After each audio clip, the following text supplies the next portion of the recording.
Bueno, buenas tardes. Ya nos hemos saludado, tomado café, queque, estamos servidos, ¿verdad? Pues vamos ahora a alimentarnos de la palabra del Señor y me gustaría pedirte 20 minutos, 23 minutos de tu tiempo.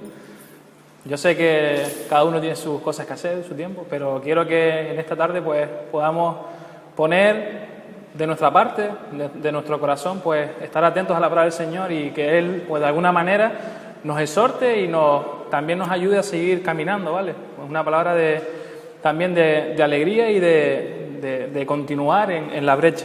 Así que voy a poner un pequeño fragmento de 2 minutos de un vídeo y ya después seguimos hablando.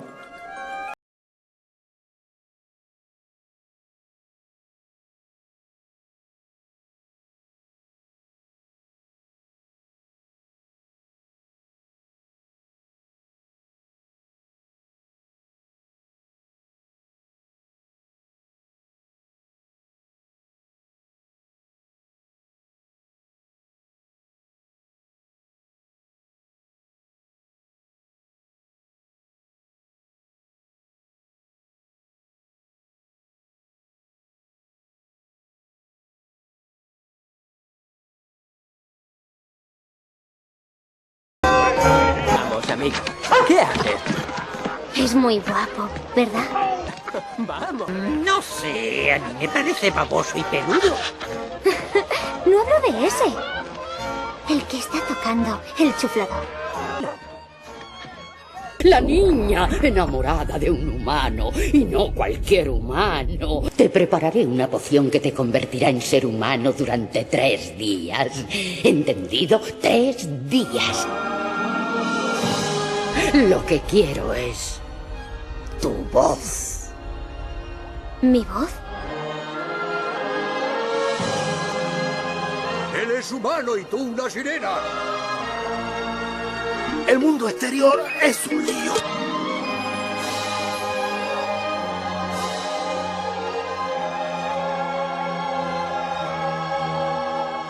¿Cómo te llamas? ¿Qué te pasa? ¿Qué ocurre? ¿No puedes hablar?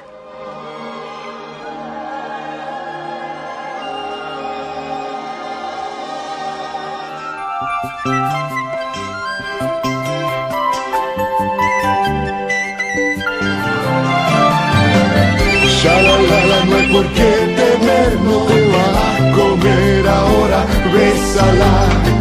Shalalala, sin dudar, no lo evites más ahora, bésala. Shalalala, por favor, escucha la canción ahora, bésala. ¡Ariel! ¡Ariel!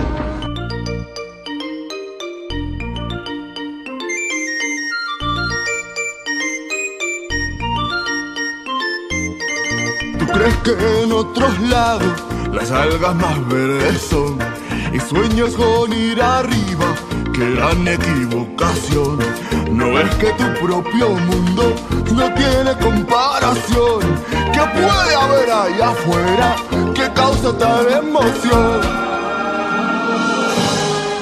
Bueno, y ustedes estarán pensando ahora, ¿y esto qué es? Bueno, no sé si saben qué película es la película de La Sirenita, y ahí teníamos a Ariel, pero bueno, no quiero hablarles ahora de eso, sino quedarse con la intriga o con la cosa, ¿no?, de qué pinta esta película en el medio de la predicación. Me gustaría que te lo siguieras preguntando durante toda la predicación, qué es lo que uno puede aprender de esto, porque de todo podemos aprender, incluso de los dibujos animados. Si Dios pudo hablar a través de la burra de Balaam, puede hablarnos a través de cualquier medio. Vamos a buscar en la Biblia Filipenses 3, del 1 al 11. La carta a los Filipenses, el apóstol Pablo a los Filipenses, capítulo 3, versículos del 1 al 11.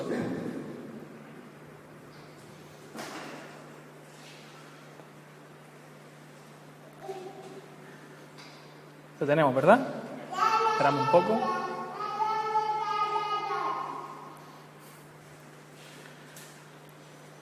Dice: por lo demás, hermanos míos, alégrense en el Señor. Para mí no es molestia volver a escribirles lo mismo, y a ustedes les da seguridad. Cuídense de esos perros, cuídense de esos que hacen el mal. Cuídense de esos que mutilan el cuerpo, porque la circuncisión somos nosotros, los que por medio del Espíritu de Dios adoramos. Nos enorgullecemos en Cristo Jesús y no ponemos nuestra confianza en esfuerzos humanos. Yo mismo tengo motivos para tal confianza.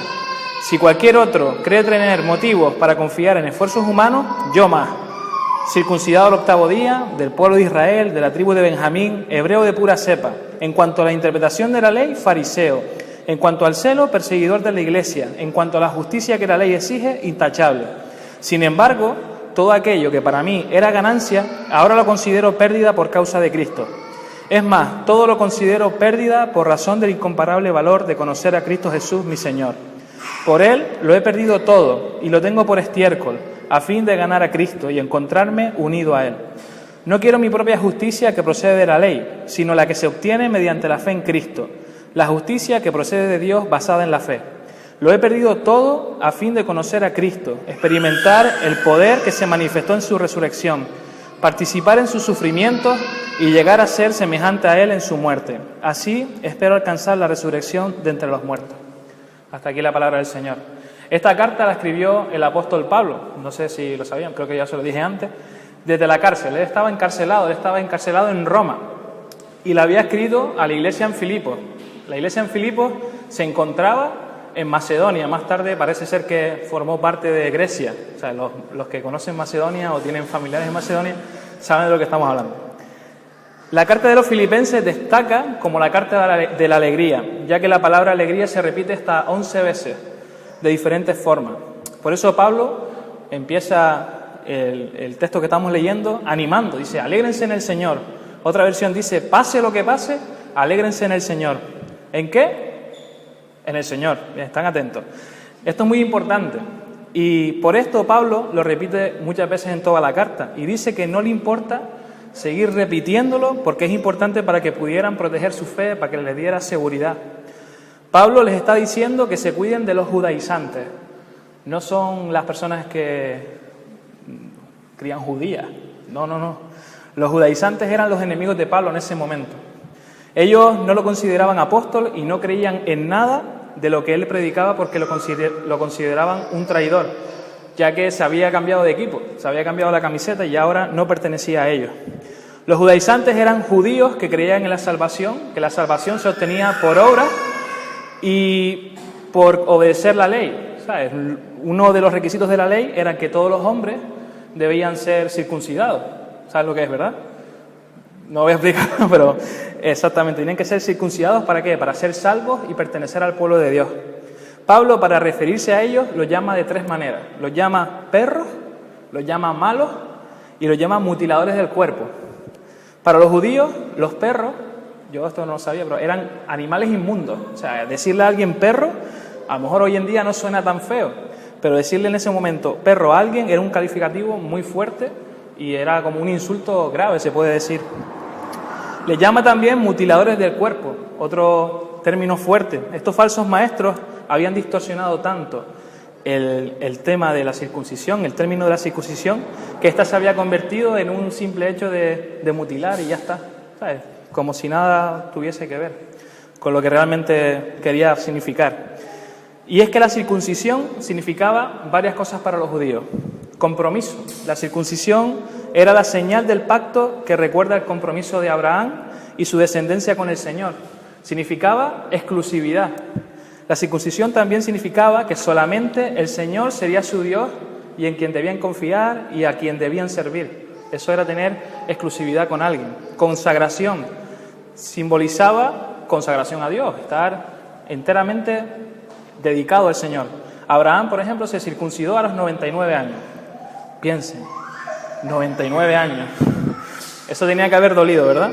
Y tanto él como su descendencia se comprometían bajo juramento a estas 3 cosas, a consagrarse, exclusividad y compromiso. Y a los que no tenían la señal del pacto, pues se les eliminaba del pueblo de Dios porque no podían entrar en él. Así que lo que comenzó siendo una señal de que solamente confiarían en Dios y lo servirían solo a Él, se había convertido en una señal de autoconfianza y autosalvación para los judaizantes. Se había quedado en nada realmente. Pablo dice que la verdadera circuncisión es la del corazón, la que realiza el Espíritu Santo en nuestras vidas. y que hay un nuevo pacto que anula el pacto antiguo. El nuevo pacto tiene que ver con la circuncisión del corazón, a fin de convertirnos en una nueva creación en Cristo. Dice Hebreos 9:15, por eso Él, refiriéndose a Cristo, es el mediador de un nuevo pacto entre Dios y la gente, para que todos los que son llamados puedan recibir la herencia eterna que Dios les ha prometido. Pues Cristo murió para librarlos del castigo por los pecados que habían cometido bajo ese primer pacto. Así que si aceptamos la circuncisión física y otras obras ceremoniales de la ley, damos a entender que la justificación por medio de Cristo no es suficiente. Era lo que hacían esta gente. Estos judíos se negaban a creer en el nuevo pacto, no querían creer en el nuevo pacto y querían seguir aferrándose a tradiciones que ya no tenían sentido ninguno. No creían en ningún nuevo pacto porque no aceptaban a Jesús como Redentor. Les daba igual, ellos estaban esperándolo más tarde, ellos no esperaban a Jesús en ese momento. Ellos querían redimirse a sí mismos por el cumplimiento de la ley. Ellos ponían la confianza, ponían su fe en ellos mismos y siguen esperando por el Mesías prometido. En cambio, nosotros, los cristianos, el cristiano tiene que poner su confianza, su fe en Cristo, porque no vale de nada ganarnos lo que ya ha sido ganado por Cristo. Y eso ya lo hemos dicho muchas veces. Por eso es que si tenemos que confiar en alguien, si en alguien tenemos que poner nuestra fe, si tenemos que sentirnos orgullosos de algo, no es de lo bien que hacemos las cosas nosotros, sino de cómo lo ha hecho Cristo. Como les decía, los judaizantes odiaban a Pablo. Era algo ya, eso no se podía limar por ningún lado porque era un toma y daca entre unos y otros. Y todo porque se había cambiado de bando. Él antes era como ellos, era un perro. O sea, es que él sabe de lo que estaba hablando. Era un perro, era malo y encima mutilaba el cuerpo porque sí. Nos presenta aquí un breve resumen de su experiencia como fariseo, ya que si se trataba de enorgullecerse de las obras propias, dice Pablo que él tenía más motivos que todos ellos juntos. ¿Alguna vez ustedes han hecho un currículum? ¿O se lo han hecho? ¿Alguien? Uy. Sí, ¿no es verdad? En el currículum se ven nuestros datos personales, nuestra experiencia, nuestros estudios, tiempo invertido, horas, idiomas, nuestro esfuerzo, lugares a donde hemos ido, etcétera, ¿verdad? Y Pablo decía, ojito, que si hablamos de confiar en esfuerzos humanos, yo soy el bomba, yo soy el poderoso, porque tengo un currículum repleto de cosas que hacía por sí mismo y hacía sentirse autojustificado. Y él empieza a redactarlo, dice, en primer lugar, si vemos el currículum de Pablo, dice, circuncidado al 8º día. Génesis 17:10 nos dice, y este es el pacto que establezco contigo y con tu descendencia, y que todos deberán cumplir. Todos los varones entre ustedes deberán ser circuncidados. Este es el pacto que Dios tenía con Abraham, que estableció con Abraham. Todos los niños, cuando cumplían 8 días de nacidos, tenían que circuncidarse para poder pertenecer al pueblo de Dios. Para los judíos, aún a día de hoy, es considerado el más grande de los mandamientos. Y yo les digo que si quieren saber más sobre este tema, busquen por internet, busquen en la Biblia y van a ver cosas increíbles y cómo hoy se sigue haciendo y cómo hoy hay personas específicas para hacer la circuncisión y no es un cirujano en un hospital como nosotros nos pensamos cuando se opera a la gente de fimosis. No. Es una persona que no tiene nada que ver con un cirujano y está dedicada específicamente para eso. ¿Eso es para qué? Una pequeña pincelada. Pues Pablo, dice, oye, en mi currículum, que yo estoy circuncidado, Nadie puede decir eso, conmigo no. Del pueblo de Israel, Pablo nació judío, no era un prosélito, prosélito, no era una persona que fue incorporada a una religión, sino que ya entró directamente, él había nacido de familia judía.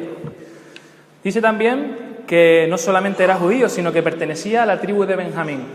Benjamín era, como saben en la escuela dominical, era el hijo menor de Jacob, era uno de sus preferidos, juntamente con José, y el único nacido en Canaán, la tierra prometida. De esta tribu nacieron muchos personajes importantes. El juez Ahod, hay veces que le dicen Ehud o Ahod, también tienen que ver esta historia. Esta historia es bastante impactante, está bastante impactante. El rey Saúl, que fue el primer rey de Israel, que hemos estado también estudiando los sábados, era de la tribu de Benjamín. El sacerdote Abiatar y el profeta Jeremías también pertenecían a la tribu de Benjamín. O sea que Pablo venía de una estirpe decía, oye, yo vengo del rey Saúl, de este hombre, de este otro, de Jeremías. Hebreo de pura cepa. Saulo, porque antes se llamaba Saulo, antes de conocer a Cristo, nació en Tarso de Cilicia, que es actualmente Turquía. La ciudad de Tarso era una ciudad avanzada a su tiempo y se ve que se podía considerar como una ciudad universitaria. Encima el hombre nació en una ciudad, parece que a la medida de él. Era importante porque era como un gran centro comercial, porque estaba en medio de pasos y de caminos encrucijados. Y aparte de eso, era como un gran centro cultural y tenía una gran escuela de filosofía. O sea, tela con Tarso. Porque muchas veces decimos, no, Saulo de Tarso. Oye, que Tarso era en su momento una ciudad avanzada a su época. Saulo en aquel momento, desde los 5 años aprendió a leer con la Biblia hebrea, que era la costumbre judía. Y encima, aparte de eso, hablaba 4 idiomas. ¿Sabes? Tenía, creo que era el griego, el arameo o hebreo, que ahí están, latín y algunos más que se me escapan. Hablaba 4 idiomas como mínimo. Era de una familia adinerada, tenía dinero. Y aparte de que tuviese dinero y estudiaba, tenía que, por costumbre judía, tradiciones, tener un oficio. Pablo trabajaba en el Decalón, porque tenía su parte de hacer carpas, hacía casetas de campaña, por así decirlo, y tenía su parte allí.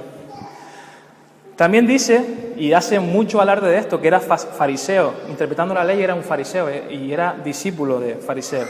Hablar de los fariseos, como hemos dicho en muchas ocasiones, es hablar de la palabra hipócrita, que son personas que vivían más de las apariencias que de la realidad de sus vidas. Gozaban de popularidad dentro del pueblo judío, ya que la mayoría de los judíos los admiraban. Saulo en ese momento era una persona que la gente admiraba, y vamos a seguir viendo cosas que dice tú, hombre, normal. Los fariseos eran un grupo religioso considerados una secta de las más importantes en aquel tiempo. Se justificaban a sí mismos, eran estudiosos de la ley, la estudiaban pero al pie de la letra. Es más, la aprendían de memoria incluso. ¿Sabes? Que ellos la tenían siempre en mente. Ellos deseaban obedecerla, aunque luego siempre la interpretación los llevaba a hacer errores y muchas veces a pasar por alto los mandatos de Dios. Ellos se creían más de lo que eran.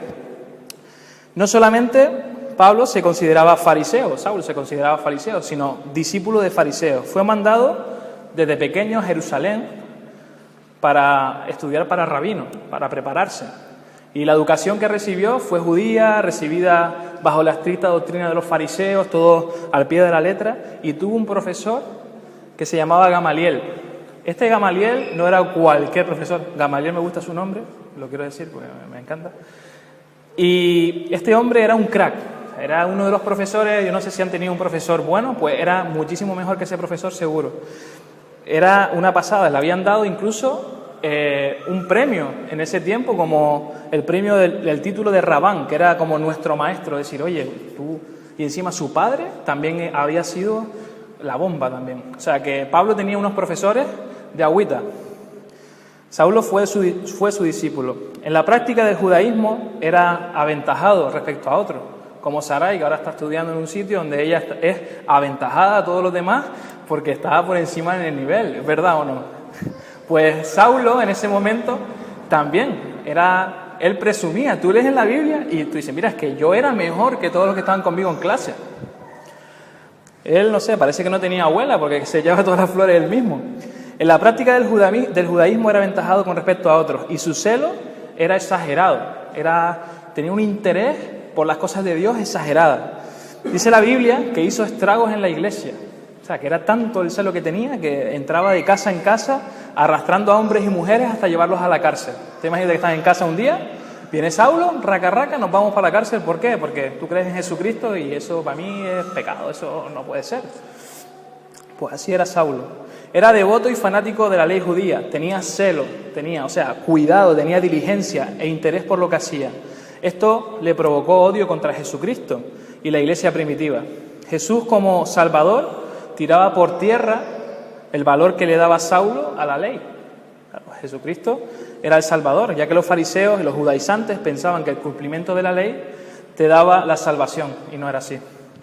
O sea que por méritos propios, por lo bien que hacía las cosas, pues ya era salvo tampoco. Hizo todo lo posible por destruir la iglesia y lo hacía con ganas, lo hacía con furia, con ira, dice la Biblia. Y termina su currículum con otros datos de interés. intachable.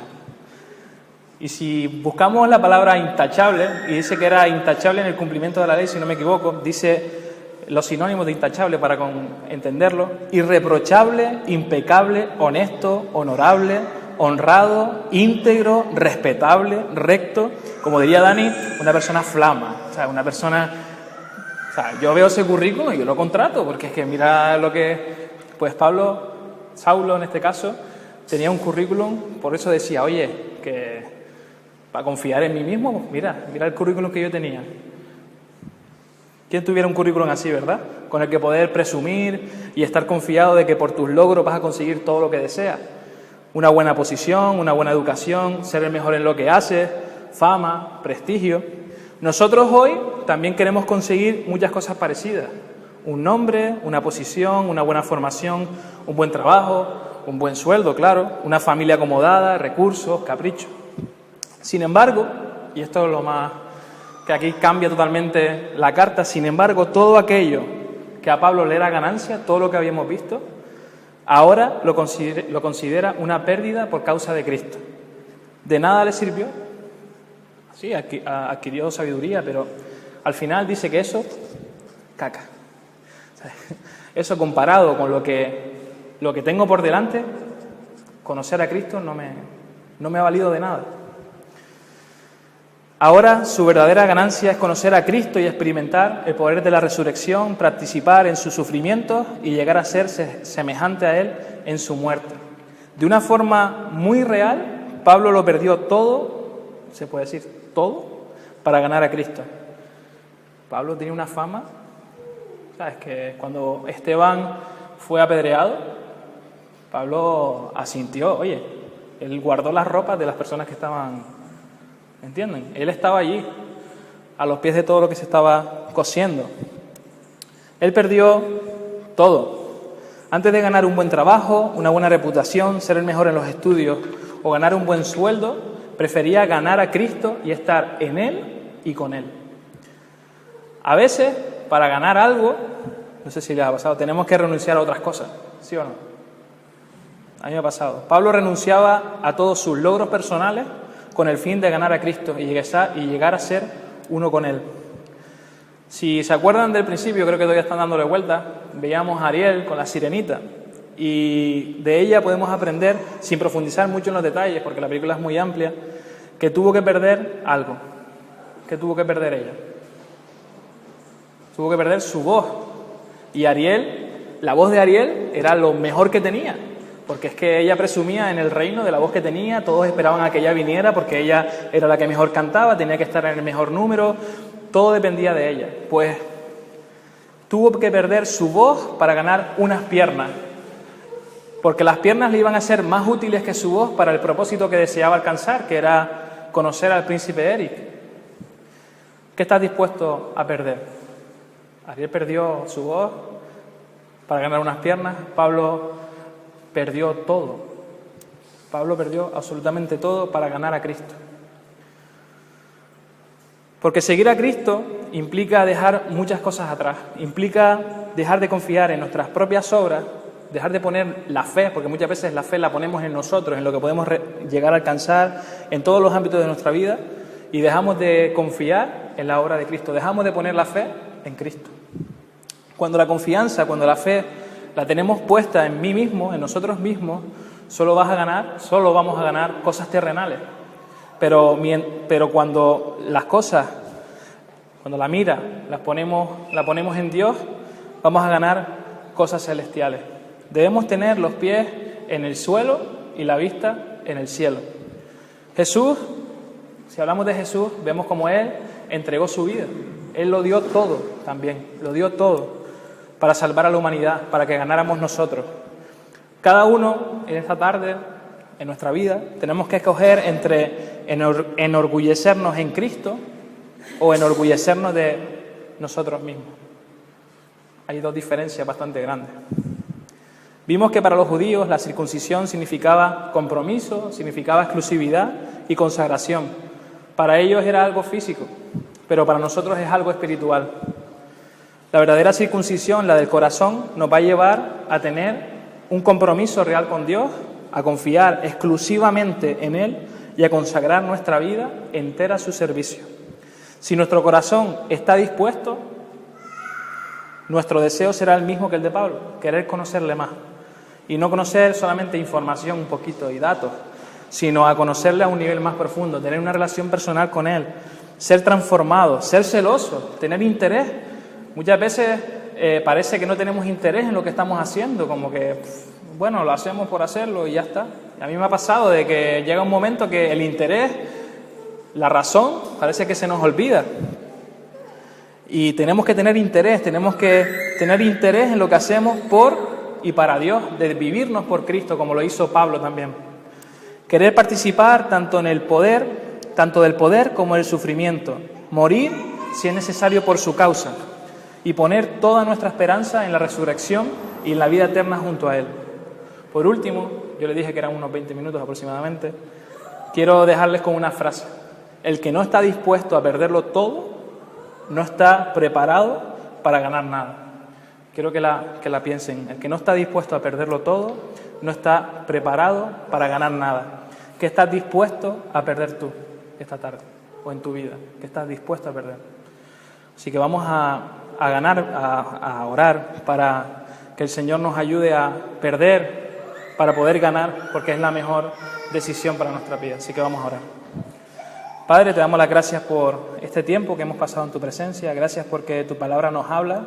Gracias como ejemplos como el de Saulo, como el de Pablo, Señor, que tú los usaste, Señor, y podemos ver en ellos como a pesar de todas las cosas que tenía, a pesar de poder alardear de su titulación, de su preparación, de su conocimiento, de dónde venía, Él lo dejó todo por ti, Señor, para conocerte más, para tener una relación contigo estrecha y poder también participar en tu muerte y participar también en el poder de la resurrección.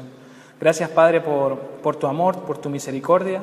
Ayúdanos, Señor, a perder, Señor, a no olvidarnos de ti, a no poner la confianza en nosotros mismos y poner la fe, poner nuestra confianza en ti, Señor. Gracias por todo, Señor, y bendícenos en esta tarde. En nombre de Jesús, amén.